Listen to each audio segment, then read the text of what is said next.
She didn't mean to kiss him. Not there, not then. Not in the middle of the garage with the rain tapping against the roof and oil-stained air between them. Her hands were trembling, her heart louder than the storm outside. For 60 years, Mara Ellison had lived by reputation and restraint. But the way Ronan Price looked at her, like she wasn't rich, or lonely, or broken, made every rule she'd ever followed disappear. When he whispered, "Tell me to stop," she couldn't.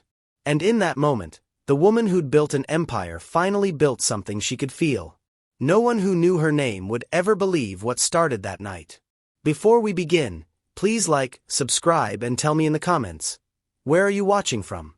United States, Canada, Malaysia, UK, Australia, Jamaica.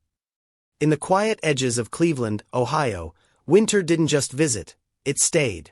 Snow hung in gutters like unspoken words. Lake Erie's wind rattled windows that hadn't been opened since fall. Margaret Ellison, known to the city's business circles as Mara, sat alone in her glass-walled kitchen overlooking the frozen lake. Her late husband, Charles Ellison, had built Ellison Construction Group into one of Ohio's largest infrastructure firms. 2 years after his passing, the company still bore his name, and her loneliness.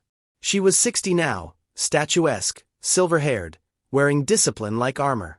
Every morning looked the same, a half cup of black coffee, vitamins lined like soldiers, the silence of an empty house echoing against the marble floors. She read the paper not for news, but for routine. At exactly 7:30 a.m., her driver would usually arrive. But that Monday, the man called in sick. Determined not to surrender to helplessness, Mara grabbed the keys to her late husband's old Mercedes S-Class, the one he used to polish every Saturday, and decided to drive herself to the downtown board meeting. Outside, the air bit through her gloves. The car purred once, coughed, then died. She sighed, tried again, nothing. The engine's silence felt personal, as if the world had grown tired of responding to her commands. Frustration tightened her chest. She remembered Charles saying, "Engines just need patience, Mara. Yellen never fixed a carburetor." She tried to laugh at the memory but instead felt the familiar sting behind her eyes. Then she noticed a small weather-worn sign across the street. Price Automotive, we fix what others forget. The shop looked like it belonged to another decade. Brick walls, faded red letters, and a small American flag hanging above the door. She considered calling roadside assistance, but something, perhaps boredom, perhaps fate, pushed her across the icy pavement. Inside, warmth met her, and the low hum of a country song playing from a dusty radio. A tall man in a dark beanie wiped his hands with a rag and turned. "Morning, ma'am. Need a hand?" He couldn't have been more than 35. Broad-shouldered, a streak of grease across his cheek, eyes the color of damp cedar. "My car won't start," she said, trying to keep authority in her tone. "It's the Mercedes outside." He nodded without judgment. "Battery or starter, probably. Let's take a look." Within minutes he was under the hood, sleeves rolled to his elbows. Mara stood awkwardly nearby, clutching her purse like a shield. The wind knifed through her coat, so he offered his jacket. She refused, and he shrugged. Gentle confidence, no ego. He introduced himself as Ronan Price, owner and chief mechanic of the two-bay shop. Born and raised in Parma, he'd once worked at the GM plant before layoffs forced him into small business survival. His 14-year-old daughter, Unia, helped with bookkeeping after school. As he worked, he asked questions without pretense, not about money or status, but about the weather, the road conditions, the absurd price of salt these days. She found herself answering more than she planned. When the engine finally roared back to life, she exhaled like someone surfacing from water. "How much do I owe you?" she asked, reaching for her card. He shook his head. "First starts on the house. Call it neighborly." She frowned, not used to refusal. "I insist." He smiled slightly. "Then just bring it back when it stops behaving again." "They always do." Something about the line lingered, a mechanic talking about more than cars. Back home, she caught herself glancing at the clock every hour, thinking about that dusty shop, the radio, the quiet steadiness of his voice. The mansion felt emptier than usual. That night she wandered through her late husband's study, the one room she never touched. On his desk lay a framed photo of them breaking ground on a bridge project 20 years earlier. Young, laughing, unstoppable. Now the laughter felt like someone else's memory.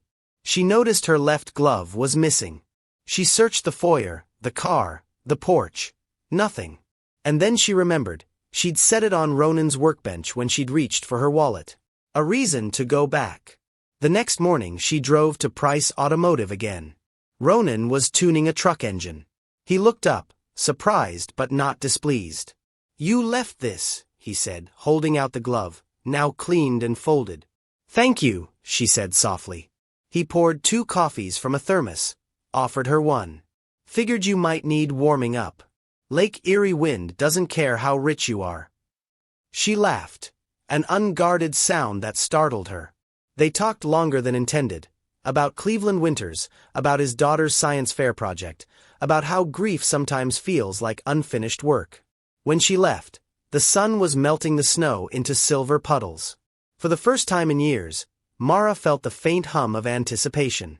That night she stood at her window, watching headlights blur along the frozen streets, and whispered to the quiet room, "Maybe engines aren't the only things worth fixing."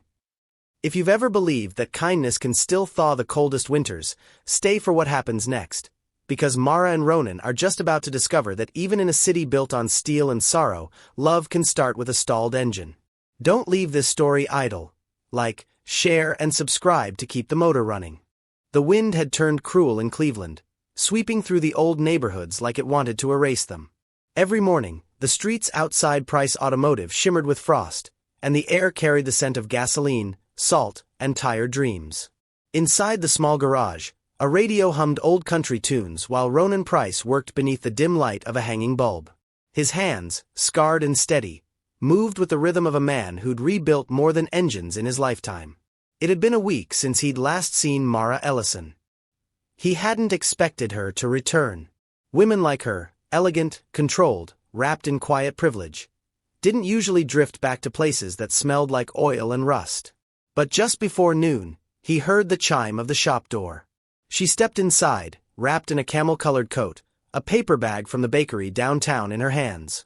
The contrast of her against the rough backdrop of the garage made the air shift. "I brought coffee," she said almost shyly. "And croissants. Figured mechanics eat too." He wiped his hands on a rag, hiding the small smile that crept up. "You'd be surprised. Most of us survive on black coffee and stubbornness." She laughed, and for a moment, the sound filled the whole shop. They sat on overturned crates by the heater, the kind that hissed and clanked before it decided to work. She asked about the shop, how long he'd had it, whether business was steady. He told her the truth. It wasn't. The big chain auto centers were swallowing up small places like his. "I keep thinking I'll sell," he admitted. "But every time I touch an engine, I remember what my old man said, fixing things is how we talk to God. So I stay." Mara listened quietly, her coffee cooling in her hands. There was something about his words, that quiet faith in purpose, that stirred something deep in her chest. Later that day, she walked through the rows of cars waiting for repair, running her gloved fingers along the hoods as if tracing stories. "These cars," she said softly, "they all belong to someone trying to get somewhere. Feels like they just gave up mid-journey." Ronan looked up from under the hood of a Chevy. "That's the thing about engines, ma'am. Most of them don't die, they just wait for someone to believe they can run again." She turned toward him, her eyes catching the dull afternoon light. That line, she thought, wasn't just about cars. Over the next few weeks, Mara found herself inventing reasons to stop by. A strange rattle that turned out to be a loose keychain. A funny noise that disappeared once Ronan turned the ignition. He knew she wasn't coming for car trouble, but he didn't call her out. He enjoyed her company more than he wanted to admit. One afternoon, when the snow fell thick and silent, she brought Unia, his 14-year-old daughter, a small gift, a sketchbook with her initials engraved on the cover.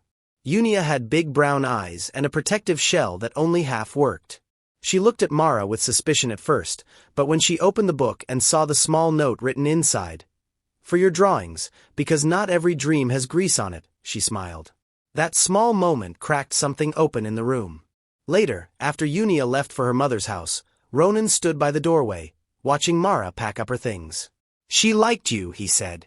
Mara smiled faintly. "That's good. Teenagers don't hand out approval easily." "She's got her walls," he admitted. "Can't blame her. Divorce'll do that."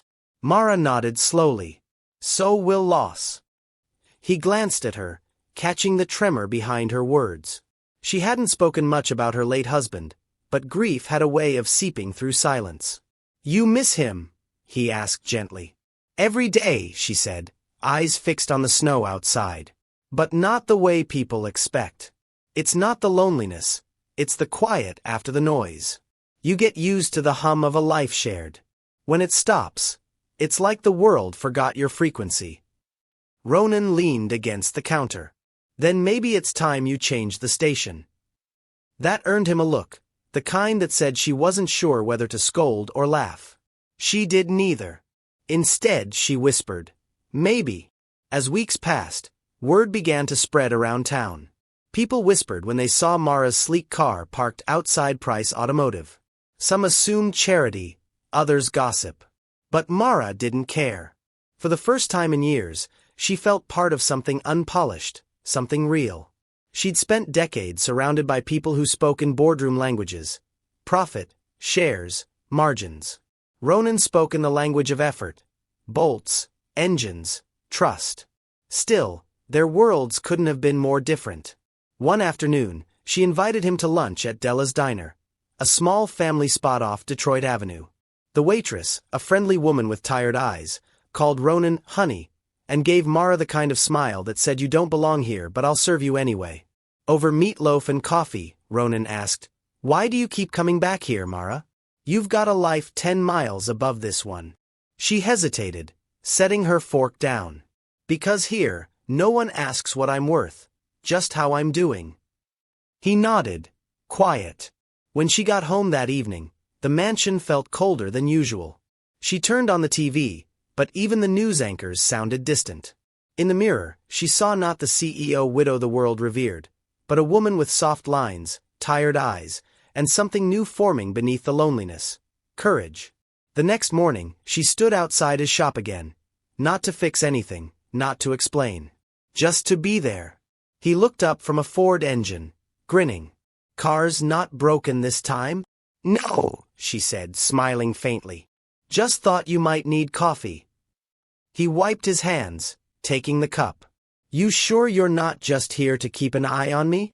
Maybe I like the sound of engines," she teased. He raised an eyebrow. "Or maybe you like fixing things that other people forgot." That line hung in the air between them, warm, dangerous, honest. Outside, the snow had begun to fall again, covering the cracked sidewalks of Cleveland in white. Inside that little garage, two people from different worlds sat close enough for the same silence to feel safe. Neither of them said it out loud yet, but something had started. Something both of them had waited too long to feel again. Cleveland thawed slowly that spring, like the city itself wasn't sure it deserved warmth yet. The roads were still cracked from salt and snow, the lake winds still cold enough to sting, but small signs of life were returning. Grass pushing through ice, shop windows finally opening. At Price Automotive, Ronan was elbow-deep in an old Pontiac, country radio humming low. He didn't notice Mara pull up until the sunlight caught her silver hair through the shop's front window. She stepped out carrying a small box. "You said you needed spark plugs," she said, smiling. "I did my research. Apparently, these are the best." He looked at her, half amused. "You researched spark plugs?" "Don't underestimate a woman who once ran a construction company," she replied, setting the box on the counter. Ronan smirked. "Guess I shouldn't." There was something different about her that day. Lighter somehow. The walls she wore, like tailored suits, had softened. She rolled her sleeves up, unbothered by the oil-stained air. "Show me what you actually do here," she said. And so he did. He showed her how to bleed brakes, how to listen for misfires, how an engine breathes like a living thing. She watched with genuine curiosity, asking questions that made him laugh. When she accidentally smudged grease across her cheek, he reached out instinctively to wipe it off, then hesitated. But she didn't move. For a moment, neither of them spoke. The air thickened, not from heat, but from recognition, that fragile instant when friendship shifts into something deeper, scarier. That evening, they closed up the shop together. Mara offered to drive him home, insisting the bus route he used was too long. The ride was quiet, filled with low jazz on the radio and the kind of silence that felt comfortable. As they passed through Cleveland's west side, Ronan pointed out old factories where he used to work. That one, he said, nodding toward a rusted gate, was the GM plant. Shut down in '09. My dad gave 30 years to that place. Mara's eyes followed the fading skyline. Ellison Construction handled the warehouse rebuild contracts back then, she murmured without thinking. He turned his head slightly. Ellison Construction? She nodded slowly. Charles Ellison was my husband. Ronan leaned back, realization hitting like a slow punch. So your company built the walls that replaced the jobs we lost. Silence filled the car. Mara gripped the steering wheel tighter. I didn't know until years later how many families were hurt. Charles did what he thought was right for the business, not necessarily for the people. Ronan stared ahead, jaw tight. Guess that's how it works. Some folks fall so others can stand taller. She flinched, not because of his tone, but because she agreed. 4 days afterward, they barely spoke. Mara didn't stop by the shop, and Ronan didn't call. Pride and guilt, two stubborn siblings, stood between them. But one Friday evening, Mara showed up again. This time she wasn't wearing her usual poise. Her hair was unpinned, her voice quiet. You were right, she said softly. About the falling and standing taller. My husband. He believed money fixed everything. I believed him.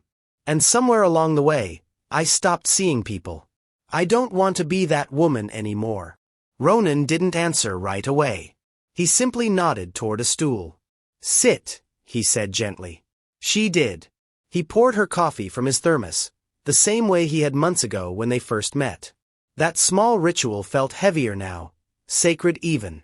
You ever think, she began, that maybe some people meet too late? He looked at her over the rim of his cup. Or maybe right on time. Their eyes held, two timelines finally crossing. A few days later, Mara invited him to her home for dinner. He hesitated, said no twice before saying yes. When he arrived, he stood awkwardly in the grand foyer, wiping his boots on marble he was afraid to step on. Her house was beautiful, but cold, the kind of cold that came from too much space and too little laughter. They ate simple food, roasted chicken, mashed potatoes, store-bought pie. Mara apologized for not cooking often.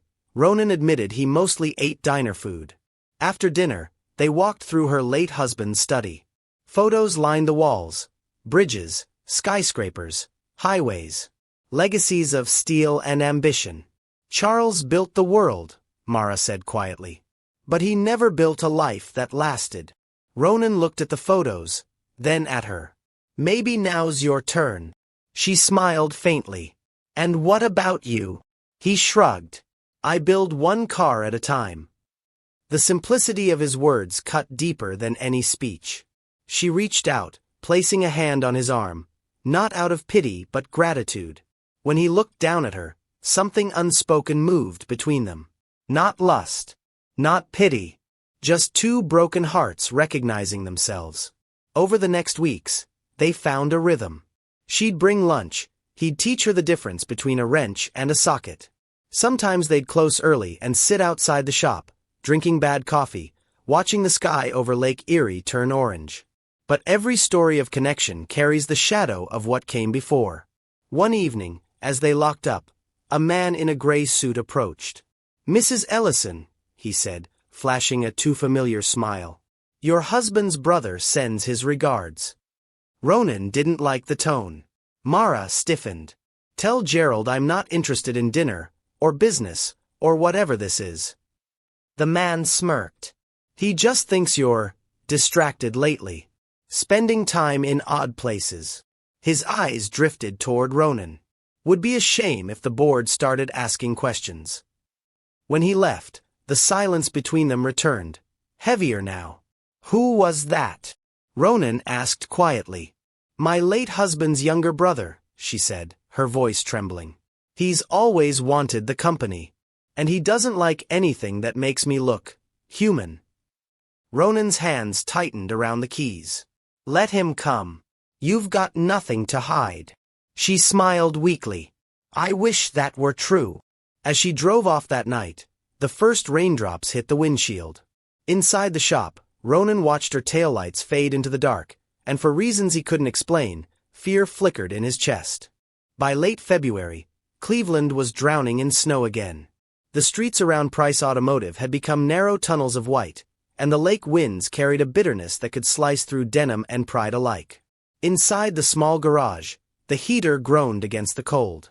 Ronan Price worked late, his breath fogging under the flickering light. Outside, headlights cut through the storm. A silver Mercedes easing to a stop at the curb. He wiped his hands on a rag just as Mara Ellison stepped through the door, brushing snow from her coat. You're supposed to be home, he said, eyebrows lifting. I was, she replied, voice soft but tight. Then my lawyer called. Gerald, my brother-in-law, is trying to schedule an emergency board review.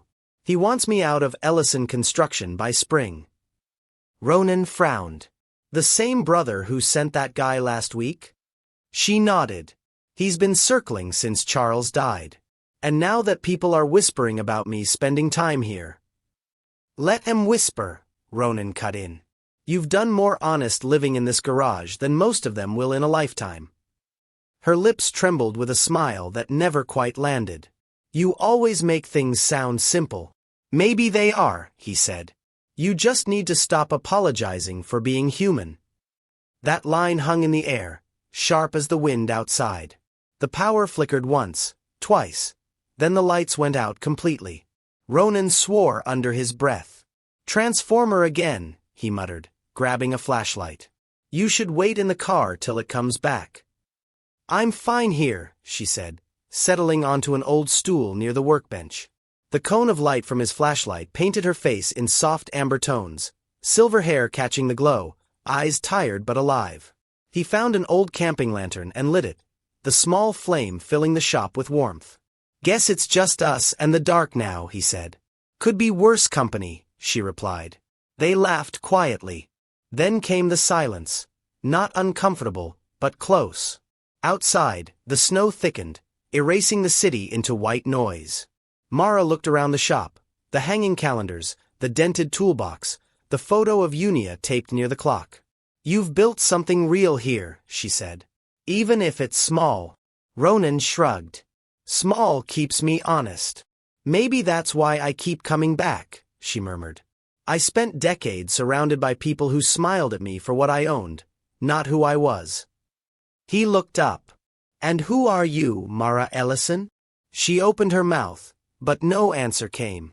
After a long pause, she said, Someone's still figuring it out. Ronan walked closer, the floor creaking beneath his boots. Seems to me, he said quietly, you're doing just fine. Their eyes met, steady, uncertain, magnetic.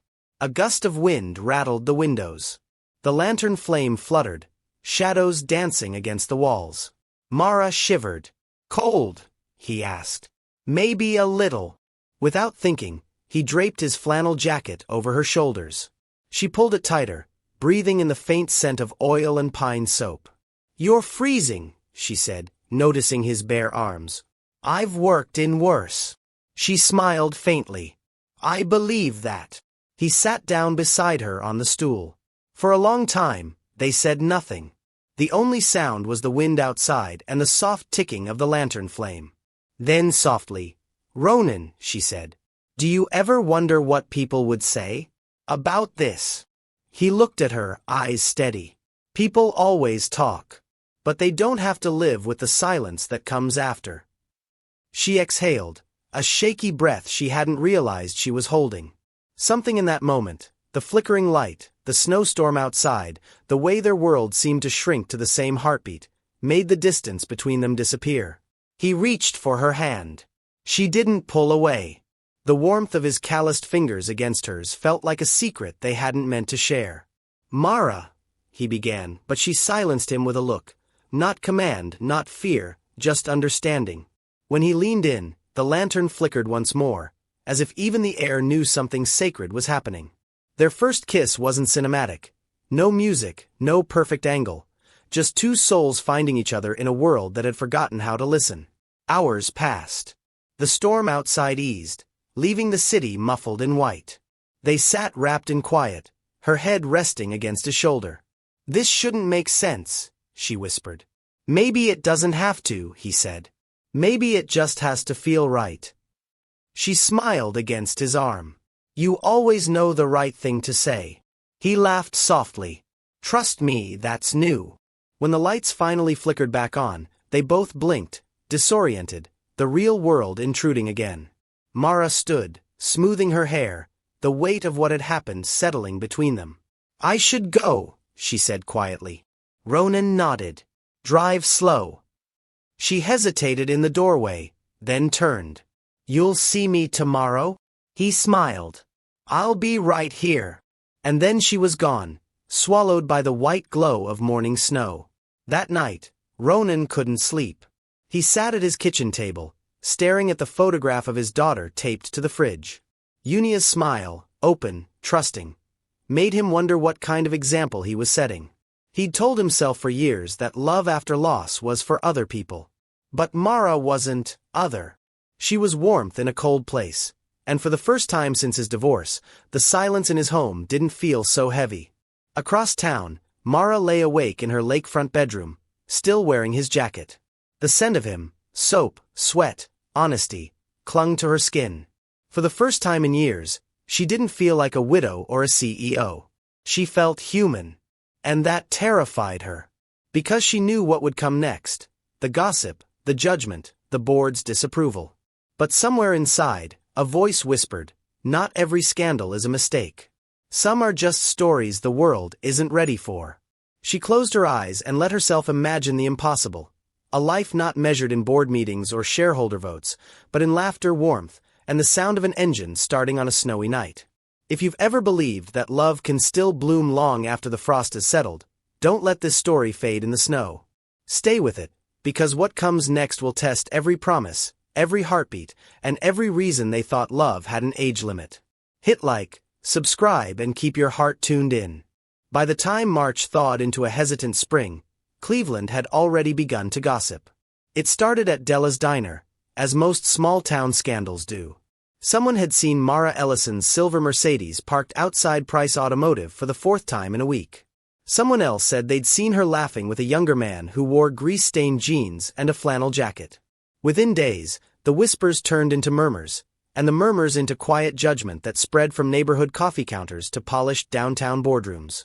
At Ellison Construction's headquarters, a sleek glass building overlooking the Cuyahoga River, Mara walked into the morning board meeting to find silence where there used to be respect.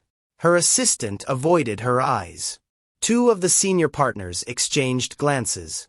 Finally, Gerald Ellison, her late husband's younger brother, cleared his throat. "We've been hearing things," he said, pretending to shuffle through papers. "Personal things. You and some mechanic from the West Side." Mara straightened her blazer. "His name is Ronan Price. And if you're implying I need your approval for my private life, you're mistaken." Gerald leaned back in his chair, a practiced smile on his face. "Private life becomes public when our investors read about it. You should think carefully, Mara. The company bears your husband's name. So does your reputation." She met his gaze, her voice even. "And it bears mine too." But when she left the conference room, her hands shook. That afternoon, she drove straight to the garage. Ronan was under the hood of a rust-red pickup when he saw her car pull in. "Everything all right?" he asked, wiping his hands. She hesitated, then exhaled. "They know." He frowned. "Who?" "My board. Gerald." He cursed under his breath. "Of course they do." She tried to smile, but it faltered. "They think I've lost my mind. A 60-year-old widow-keeping company with a man half her age. It's humiliating." Ronan stepped closer. "Hey, you've got nothing to be ashamed of." "I'm not ashamed," she said softly. "But I am tired. Tired of proving I still belong in rooms full of men who only see me as an old woman protecting her husband's ghost.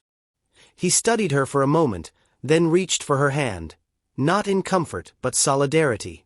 Then stop trying to belong in their rooms. Build your own. The words lingered.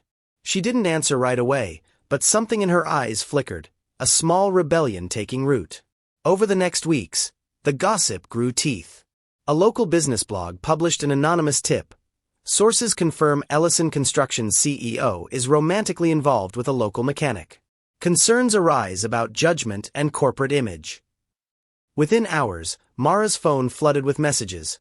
Reporters, old friends pretending to check in, investors demanding explanations. She ignored them all. But when she arrived at the shop the next day, she found Ronan standing outside, jaw tight, a tabloid folded in his hand. The headline screamed, "Billion-dollar widow finds comfort in grease and grit." She felt her stomach twist. Oh God! Ronan tossed the paper onto the counter. "They followed me to Unia's school, Mara. Took pictures. She's 14. She doesn't need to see this crap." Guilt flashed across her face. "I'm so sorry." "It's not your fault," he interrupted, voice low. "But they're making it mine." For the first time since they'd met, she saw something in his eyes she hadn't seen before. Fear. He ran a hand through his hair. "I can't have Unia dragged into this. She's already dealing with enough. Her mom's furious." Mara stepped closer, her voice trembling. "We can fix this. I'll talk to a publicist, make a statement." "No," he said sharply. "That'll just feed it." Silence filled the space between them. The same silence that once felt safe now felt heavy, punishing. Finally, Ronan sighed. "Maybe we need to step back a little." Her throat tightened. "You mean end it?" He hesitated. "Just till things calm down." The sound that left her was half laugh, half heartbreak. "Things like this don't calm down, Ronan. They fade, or they ruin you." He didn't answer. He just turned away, pretending to tidy the workbench, as if order could fix what the world had broken. She left without another word. Days turned into weeks. The headlines died down, but the distance stayed. Mara threw herself into work, ignoring the sting of whispers every time she walked through the office. She attended charity dinners, board meetings, public events, all with the hollow poise of someone performing a life she no longer believed in. At night, she sat in her husband's study, staring at the framed photos on the wall. Charles shaking hands with governors, cutting ribbons, building monuments. He'd built an empire out of concrete, but she realized now, he'd left her a cage. And the one man who'd made her feel free was now gone, because freedom had a price her world wasn't willing to pay. Meanwhile, Ronan kept his head down. Business slowed, but he didn't care. Unia's school had called twice about reporters loitering near the gate. He'd almost gotten into a fight with one of them. One night, Unia sat across the table, picking at her dinner. "Dad," she said quietly, "do you love her?" He froze. "Where'd you hear that?" "Mom said that's why everyone's mad. Because she's rich and you're not. But I don't care. I just want you to be happy again." Ronan's eyes stung. "You're too young to worry about me." Unia shrugged. "You're the one always saying engines need care. So do people." Her words landed like a soft punch to the chest. Later that night, he called Mara. The phone rang twice before she answered. "It's me," he said. A pause. "I didn't think you'd call." "I shouldn't have said we needed space," he admitted. "You didn't ruin anything. The world just likes to tear down what it doesn't understand." On the other end, she was quiet for a long time. "Do you still want this, Ronan? Even if it costs us everything?" He hesitated, not because he doubted her, but because he knew how cruel the cost could be. "Yes," he said finally. "I do." When they hung up, neither of them knew it yet, but Gerald Ellison had already started digging deeper, calling reporters, leaking internal memos, building a narrative that would twist love into scandal. And the next chapter of their story would no longer be about gossip. It would be about survival. The following weeks were a blur of headlines, whispers, and sleepless nights. Mara could feel the world closing in, not suddenly, but the way ice tightens around a frozen branch, cracking it one slow inch at a time. At Ellison Construction, the walls seemed to listen. Every conversation fell silent when she entered. Her assistant of 10 years suddenly transferred departments. Board members avoided eye contact in elevators. And Gerald, ever polite, ever patient, began to show his hand. He'd always been Charles's charming little brother. Smoother, sharper, full of ambition that could cut through steel. He'd never forgiven the universe for leaving Mara the controlling shares of the company instead of him. Now, he saw opportunity. It started with a leaked email, a confidential message Mara had written to the public relations team, asking them to prepare a neutral response to the gossip surrounding her and Ronan. By the next morning, the local business blog had published it under the headline, "Ellison CEO prioritizes love affair over corporate integrity." The board meeting that afternoon was brutal. Gerald sat at the head of the table, feigning disappointment. "I tried to warn you, Mara," he said, his voice syrup-smooth. "We can't have scandal distracting investors."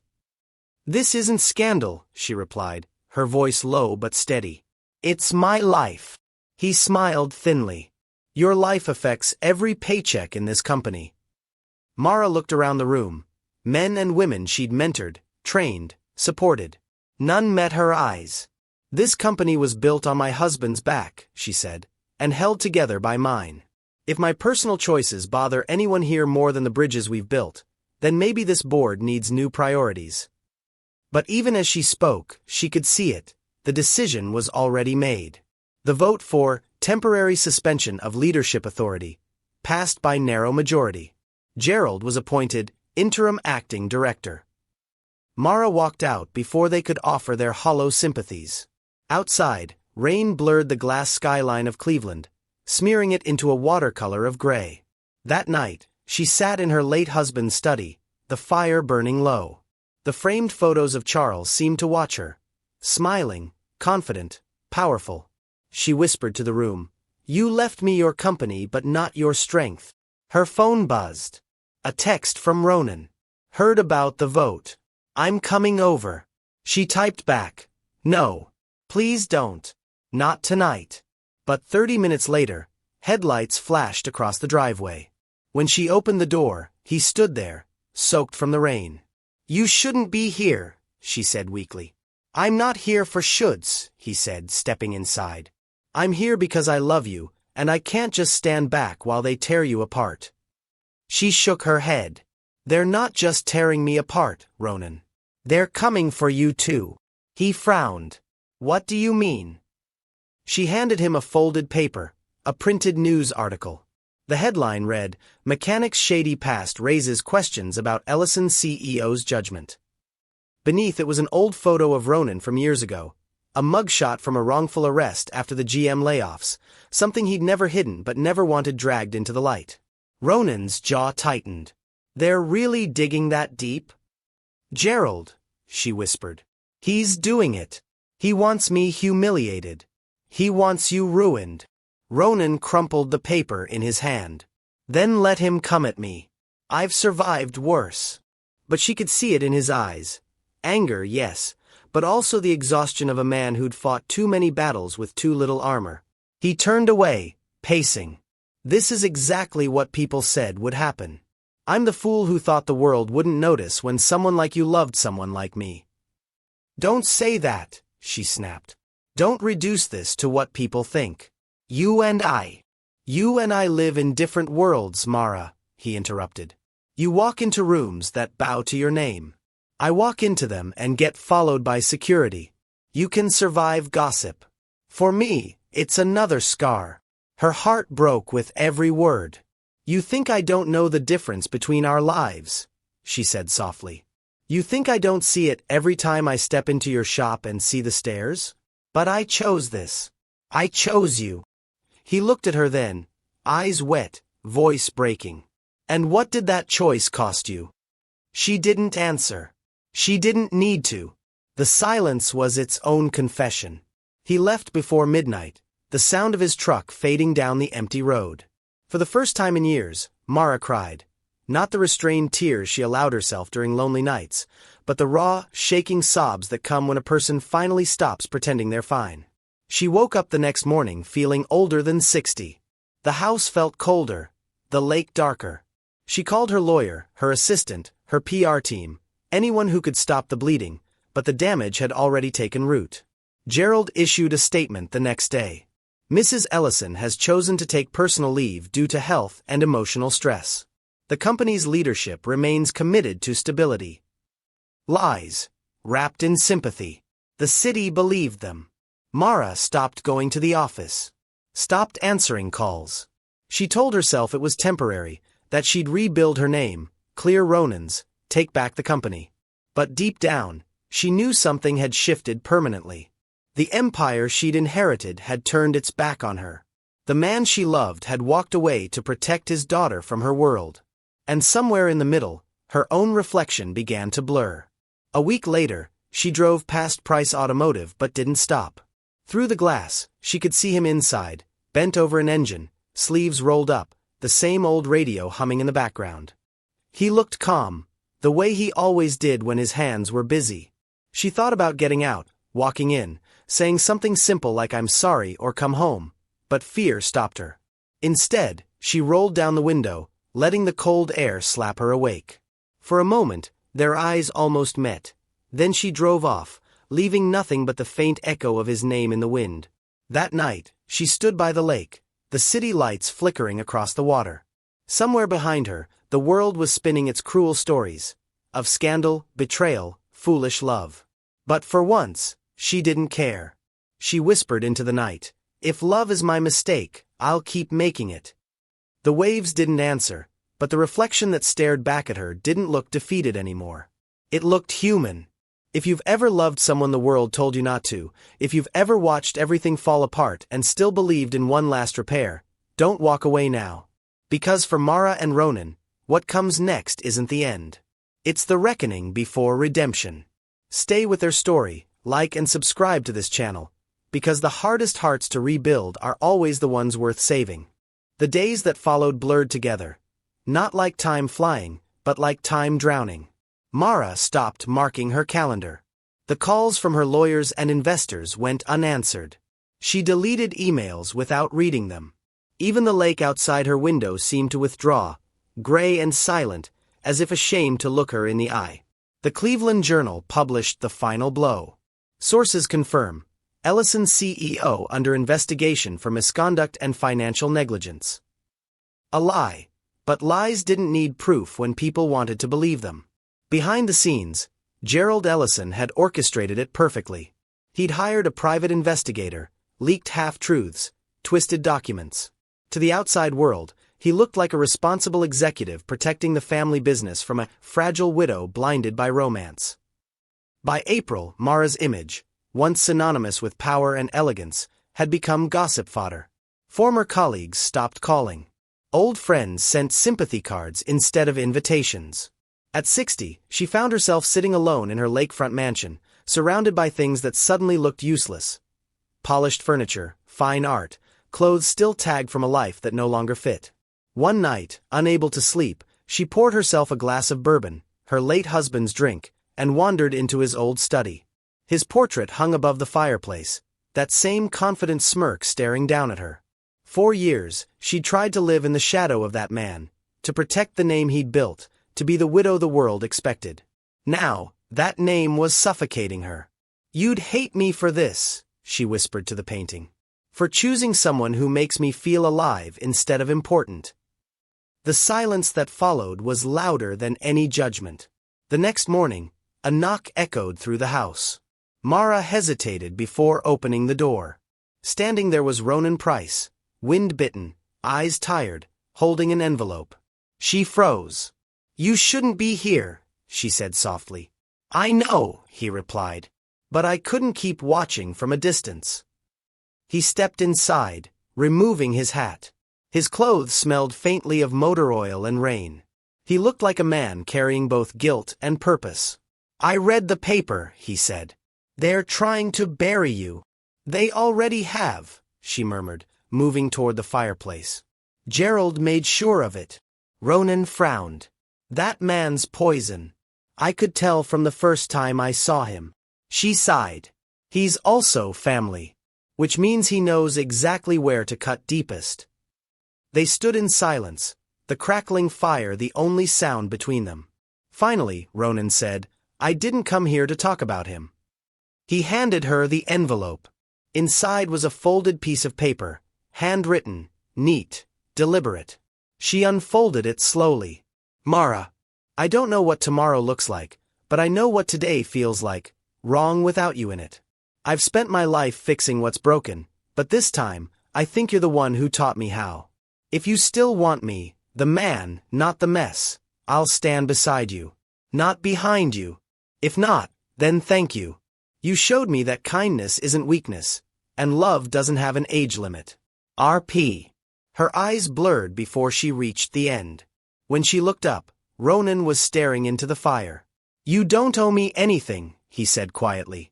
I just needed you to know that I never wanted your name or your money. Just your peace. She stepped forward, clutching the letter. You were my peace, Ronan. He turned to face her, emotion flickering behind his calm. Then let me help you find it again. She shook her head. It's too late. Gerald's already won. Then fight back, he said, voice rising. Don't let him decide what your story is. She laughed bitterly. I don't have anything left to fight with. Yes, you do, he said, stepping closer. You've got the truth. She looked at him, really looked, and for the first time in weeks, something in her chest stirred. Over the next few days, Ronan returned quietly to her world. Not as a lover or a scandal, but as an ally. He repaired things around the property, the broken railing, the leaky pipe in the basement, the garage door that hadn't worked in years. Each small repair seemed to patch something invisible between them. One afternoon, she found him kneeling beside the basement pipe, sleeves rolled up, hands covered in grime. You shouldn't have to fix everything, she said softly. He looked up. Sometimes fixing something's the only way to stop it from falling apart. The metaphor wasn't lost on her. They shared lunch at the kitchen counter, soup and sandwiches, quiet conversation. For the first time in months, she smiled without guilt. But the peace didn't last. One evening, her friend and assistant Lena Carter showed up, panic in her eyes.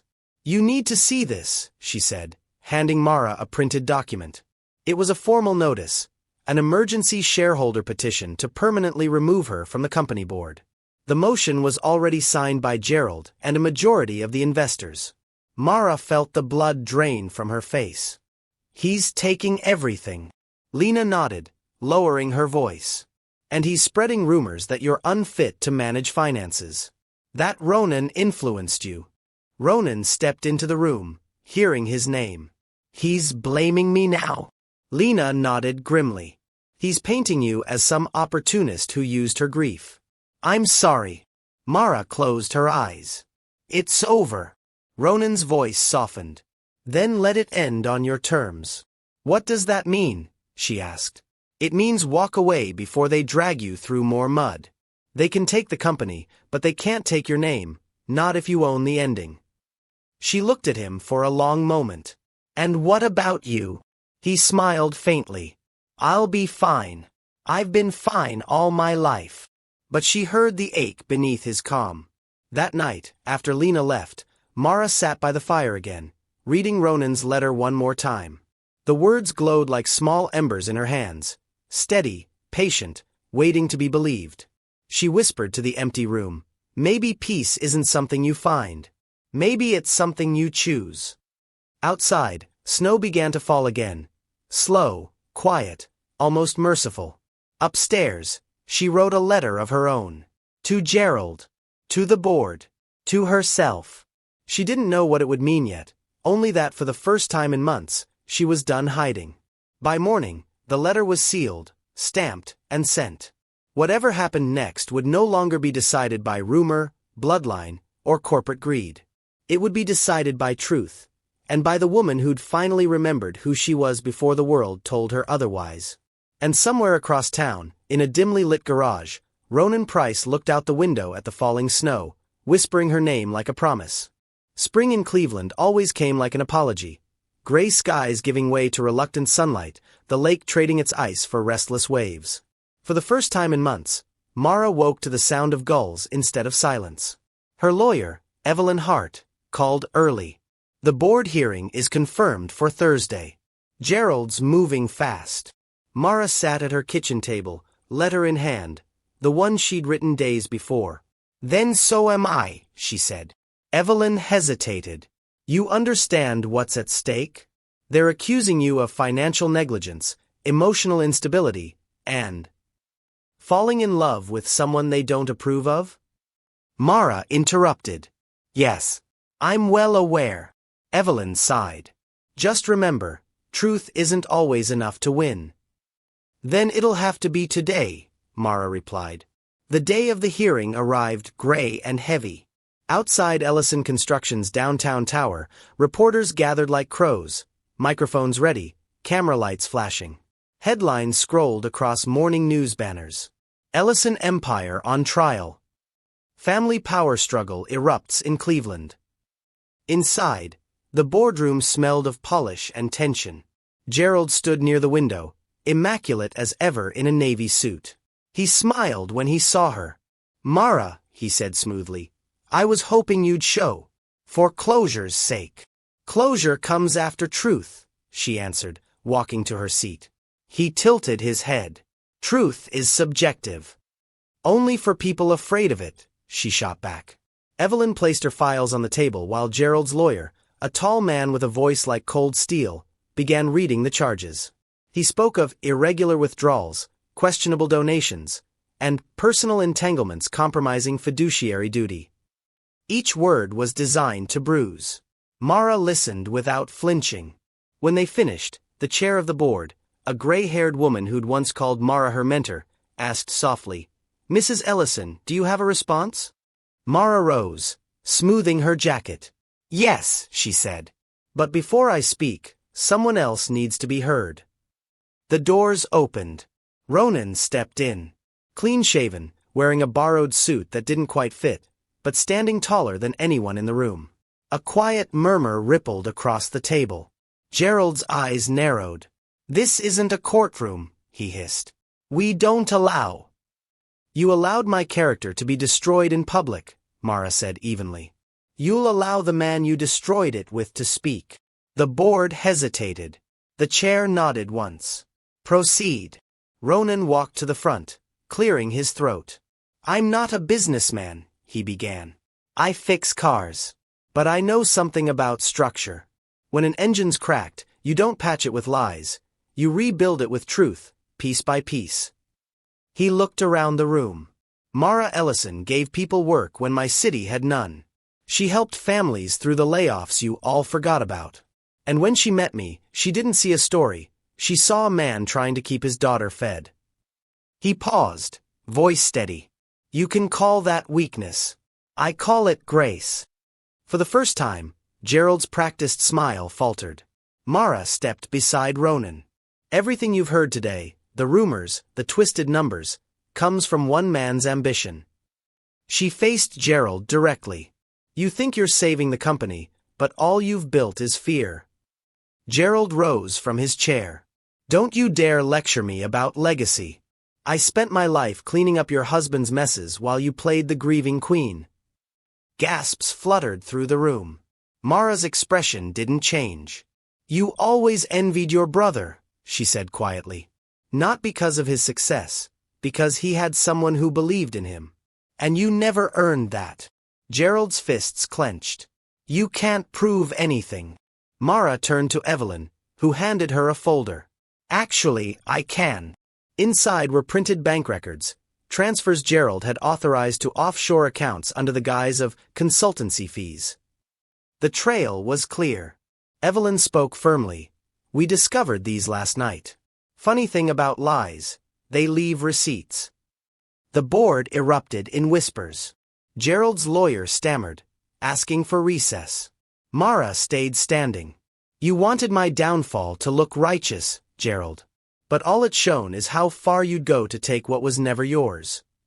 The chairwoman banged her gavel. This hearing is suspended pending legal review. Mrs. Ellison, Mr. Ellison, Both of you will stand by for further inquiry." Gerald stormed out, flashes exploding as reporters caught his retreat. When the room emptied, Mara finally exhaled. Her hands were shaking. Ronan steadied them. "You did it," he said quietly. She shook her head. "No, we did it."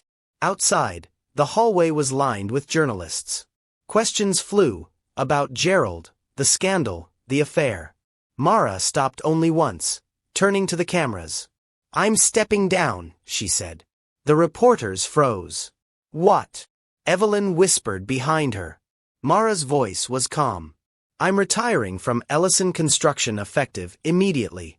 Let them have the company. It doesn't have my heart anymore." One reporter shouted, "Are you admitting defeat?" She smiled faintly. "No. I'm choosing peace." That night, Mara and Ronan drove to the outskirts of the city, to the lake where the skyline shimmered across the water. The air smelled of thawing earth and gasoline. She took off her heels, stepping into the cold sand. "Charles would have hated today," she said with a laugh that was half sorrow, half relief. Ronan slipped his jacket over her shoulders. "Charles built bridges. You just burned the right one." She turned to him. "You stood there, in that room full of people with more money than mercy, and told the truth. You realize what that means." He smiled. "It means my daughter's gonna see her dad on the 6 o'clock news." They both laughed, real, unguarded laughter that rolled out across the lake. Mara's hair blew in the wind. "I'm free," she whispered, as if testing the word. Ronan brushed his thumb along her cheek. "You were always free, Mara. You just needed to remember." She leaned into him, the city lights flickering behind them like slow-beating stars. For the first time in years, the world didn't feel divided by class or loss or fear. It felt simple again, two people standing on the edge of what came next. When they returned to her house, the fire was still burning from that morning. A framed photo of Charles hung above the mantel. She looked at it one last time, then turned it face down.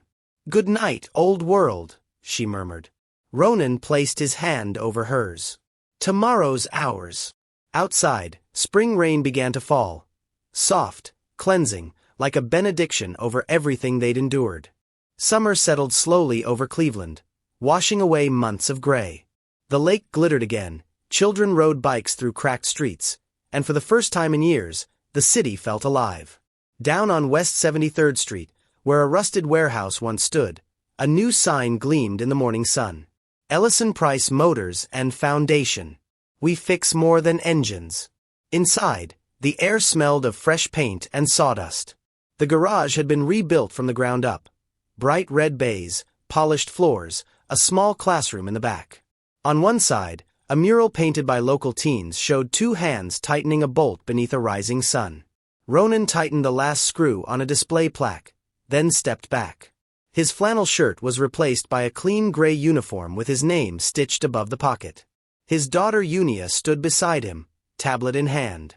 "Mom says I should charge you consulting fees," she teased, tapping through spreadsheets. Ronan grinned. "You can charge me when you're running the place." "You mean when we're running it," she corrected.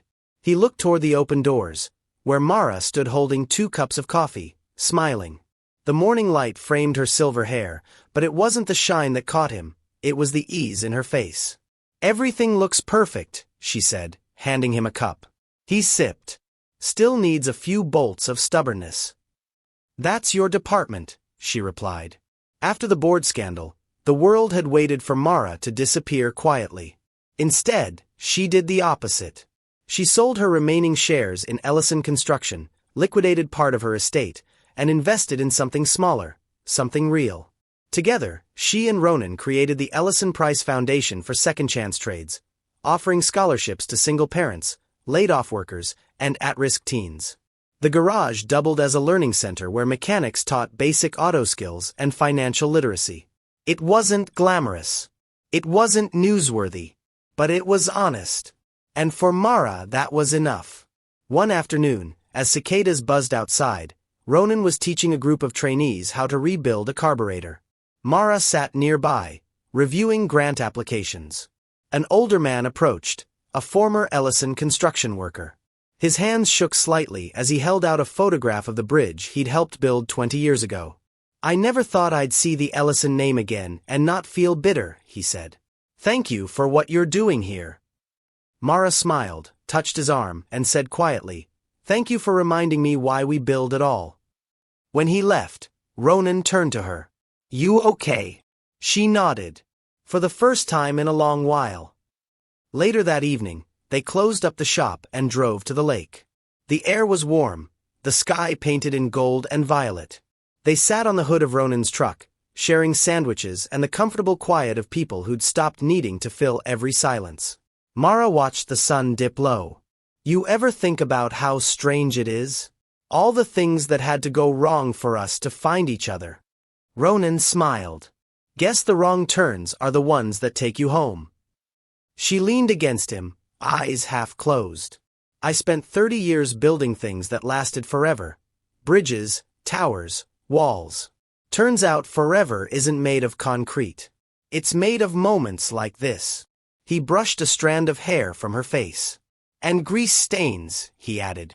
She laughed. "Especially grease stains." A week later, the foundation held its first open house ceremony. Dozens of families arrived. Single mothers with kids, laid-off fathers, retirees looking to start again. Local news cameras filmed as Mara stepped up to the podium. She wore a simple navy dress and no jewelry. "When we talk about building," she began, "we usually mean structures. But real building happens here." She tapped her chest.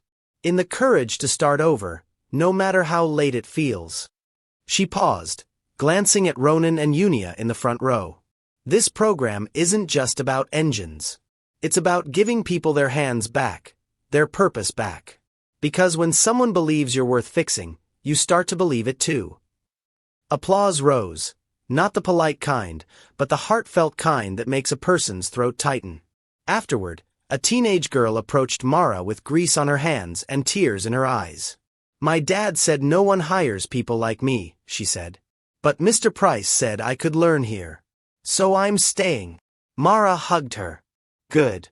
The world needs more people who don't quit."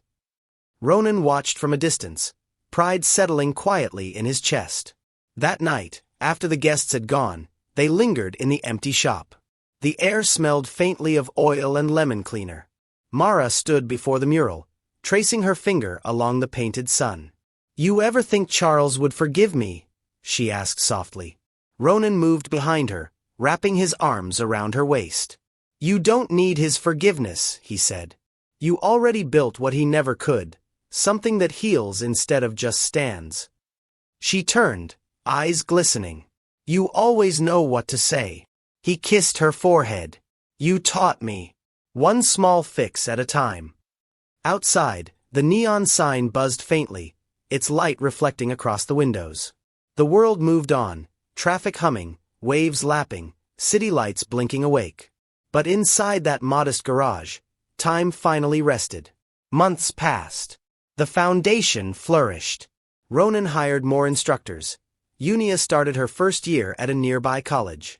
Mara spent her mornings mentoring applicants and her evenings sitting on the porch, watching the sunset burn across the lake. Sometimes, she'd glance at the framed photograph on her desk. Her, Ronan, Unia, and their new trainees standing beneath the shop sign. Beneath it, she'd written in her neat cursive, "Built from what was broken." One afternoon, a young reporter came to interview her for a local human interest feature. "Mrs. Ellison," he asked, "if you could tell your younger self one thing, what would it be?" She thought for a moment.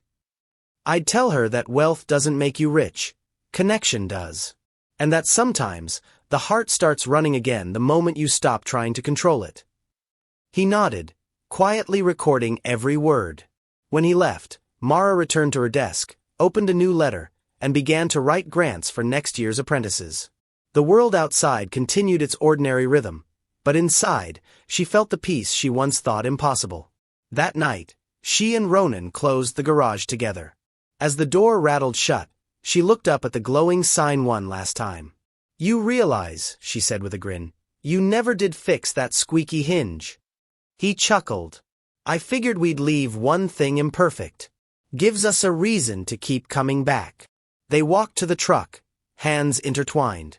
Above them, the Cleveland sky stretched wide and forgiving, full of stars that seemed closer than ever. For a moment, neither spoke. Then Mara whispered, almost to herself, "We did it." Ronan squeezed her hand. "No, you did it." She smiled. "We both did." Sometimes the strongest structures aren't made of steel or stone. They're made of forgiveness, patience, and a little faith that even the most damaged things can still run again. If you've ever looked at your own life and seen nothing but rust and ruin, remember this story. Because love, at any age, is still the most powerful repair we'll ever make. Don't shut the engine off here. Subscribe and stay for more stories that remind us all. Even when the world breaks down, kindness is the tool that starts it again.